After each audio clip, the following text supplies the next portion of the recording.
এই শীতের সন্ধ্যেতে যদি গরম চা বা কফির সাথে খুব হেলদি আর চটপটা কিছু খেতে ইচ্ছে করছে, তাহলে শীতের সবজি দিয়ে বানিয়ে নিন এই চপটা।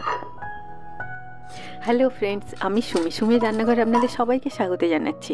আজকে আমি আপনাদের সাথে শেয়ার করব শীতের সবজি দিয়ে বানানো একটা চপের রেসিপি।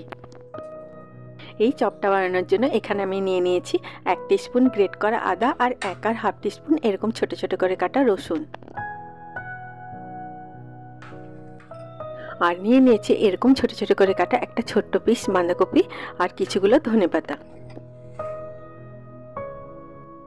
নিয়ে নিয়েছি গ্রেট করা ছোট সাইজের একটা গাজর আর একটা মিডিয়াম সাইজের পেঁয়াজকে ছোট ছোট করে কেটে নিয়েছি। এখানে আমি 1 কাপ মটরশুঁটি নিয়ে গ্রাইন্ডারে পালস মোডে একটুখানি গ্রাইন্ড করে নিয়েছি, যাতে এগুলো একটু ভেঙে যায়। আশা করি আপনারা দেখেই বুঝতে পারছেন যে মটরশুঁটিগুলোকে কতটা গ্রাইন্ড করতে হবে। এই চপটাতে আপনারা খুব ছোট ছোট করে কাটা ফ্রেঞ্চ বিনস আর গ্রেট করা ফুলকপিও দিতে পারেন। আর এখানে আমি 2টো মিডিয়াম সাইজের আলুকে সেদ্ধ করে খোসা ছাড়িয়ে গ্রেট করে নিয়েছি। আসুন এবার আমরা ব্যাটারটা বানিয়ে নিই। এটা বানানোর জন্য আমি একটা মিক্সিং বোলের মধ্যে নিয়ে নিলাম 1 কাপ ছোলার বেসন আর হাফ কাপ চালের গুঁড়ো। দিয়ে দিলাম 1/4 টিস্পুন হলুদের গুঁড়ো আর হাফ টিস্পুন নুন। দিয়ে দিলাম 1 টেবিল স্পুন সাদা তিল। দিয়ে দিলাম 1 টিস্পুন চিলি ফ্লেক্স। এই চিলি ফ্লেক্সটার পরিমাণ আপনারা আপনাদের স্বাদ মতো কম বেশি করতে পারেন। 1 টিস্পুন জোয়ানকে হাতের মধ্যে নিয়ে এইভাবে একটুখানি ক্রাশ করে এর মধ্যে দিয়ে দিলাম। আমার এই ভিডিওটি যদি আপনাদের ভালো লাগে আপনারা নিশ্চয়ই লাইক করবেন। আপনাদের এক একটা লাইক আমার কাছে অনেক বেশি মূল্যবান। দিয়ে দিলাম কুচি করা ধনেপাতা আর ক্রাশ করা মটরশুঁটিটা 1 টেবিল স্পুন। এবার আমি সব উপকরণগুলোকে হাত দিয়ে খুব ভালোভাবে মিশিয়ে নিলাম। আপনার এই ব্যাটারটাতে জল দেবার আগে এই উপকরণগুলোকে খুব ভালোভাবে এইভাবে মিশিয়ে নেবেন। এবার আমি এটাতে অল্প অল্প করে জল দিয়ে এটার একটা ঘন আর স্মুথ ব্যাটার বানিয়ে নিচ্ছি। আপনারা এইভাবে অল্প অল্প জল দিয়ে ব্যাটারটা বানাবেন, তাহলে ব্যাটারটার কনসিস্টেন্সিটা বুঝতে পারবেন। দেখুন ব্যাটারটার কনসিস্টেন্সিটা এরকম হবে যে এটা ঘন হবে কিন্তু হাত থেকে এইভাবে পড়বে। ব্যাটারটাকে আমি ঢাকা দিয়ে একদিকে রেখে দিচ্ছি। এবার আসুন আমরা চপের মশলাটা বানিয়ে নিই। এটা বানানোর জন্য আমি একটা কড়াইয়ের মধ্যে গরম করে নিচ্ছি 1 আর হাফ টিস্পুন সর্ষের তেল। তেলটা গরম হয়ে যাবার পর এর মধ্যে আমি দিয়ে দিলাম পেঁয়াজগুলো।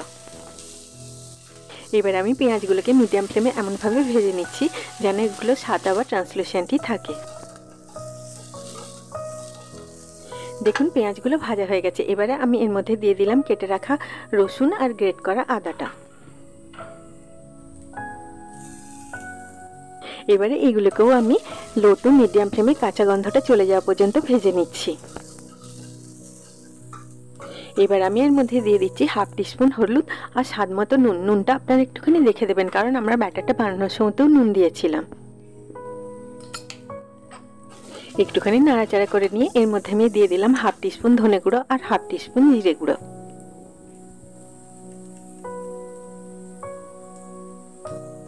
লো ফ্লেমে কাঁচা গন্ধটা চলে যাওয়া পর্যন্ত মশলাগুলোকে ভালোভাবে ভেজে নিলাম।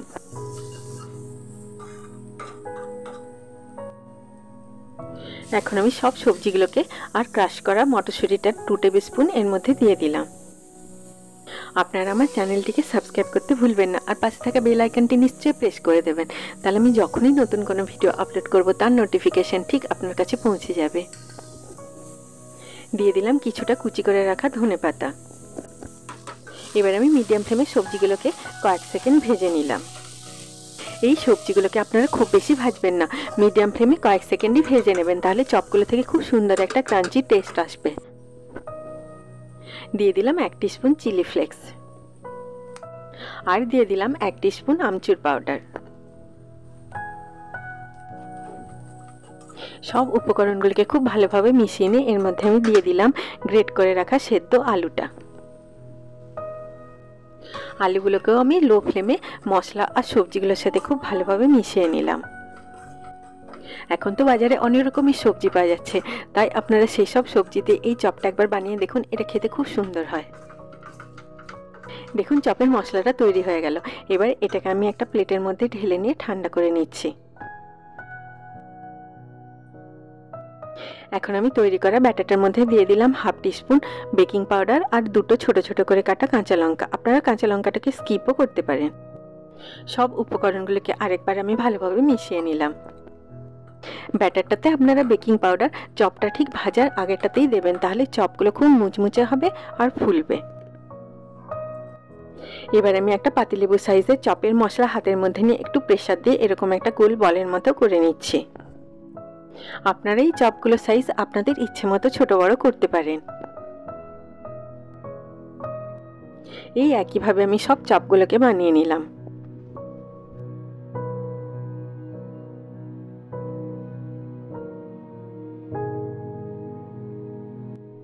এই চপগুলোকে ডিপ ফ্রাই করার জন্য এখানে আমি একটা কড়াইয়ের মধ্যে তেল গরম করে নিলাম। তেলটা মাঝামাঝি গরম হয়ে যাবার পরে আমি এইভাবে একটা করে মশলার বল নিয়ে ব্যাটারটার মধ্যে ডুবিয়ে ভালো করে কোট করে তেলের মধ্যে দিয়ে দিচ্ছি। দেখুন ব্যাটারটা ঘন হওয়ার জন্য এই মশলার বলের চারদিকটা খুব ভালোভাবে ব্যাটারটা দিয়ে কোট হয়ে গেল। আপনারা তেলটাকে ধোঁয়া ওঠা পর্যন্ত গরম করবেন না, তাহলে চপটা দেওয়ার সাথে সাথে এর বাইরেটা ব্রাউন হয়ে যাবে কিন্তু ভেতরটা কাঁচা রয়ে যাবে। আর একসাথে অনেকগুলো চপ কড়াইয়ের মধ্যে দিয়ে দেবেন না, তাহলে চপগুলো নাড়াচাড়া করতে অসুবিধা হবে। এবার আমি গরম তেল এই চপগুলোর উপরে একটু একটু করে এইভাবে আমি ছড়িয়ে দিলাম, তাহলে চপগুলো উল্টানোর সময় এর শেপটা নষ্ট হয়ে যাবে না। খুব বেশি তেল কড়াইয়ের মধ্যে দিলে চপগুলো ভাজার পরেও অনেক তেল কড়াইয়ের মধ্যে রয়ে যাবে, আর একবার রান্না করার পর তেলকে বারবার রিইউজ করলে সেটা আনহেলদি।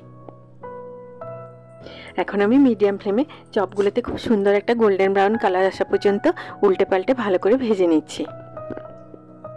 আপনারা শীতের সবজি দিয়ে এইভাবে একবার বাড়িতে চপ বানিয়ে দেখুন। যারা কোনোদিন সবজি খায় না তারাও দেখবেন চেয়ে চেয়ে খাচ্ছে।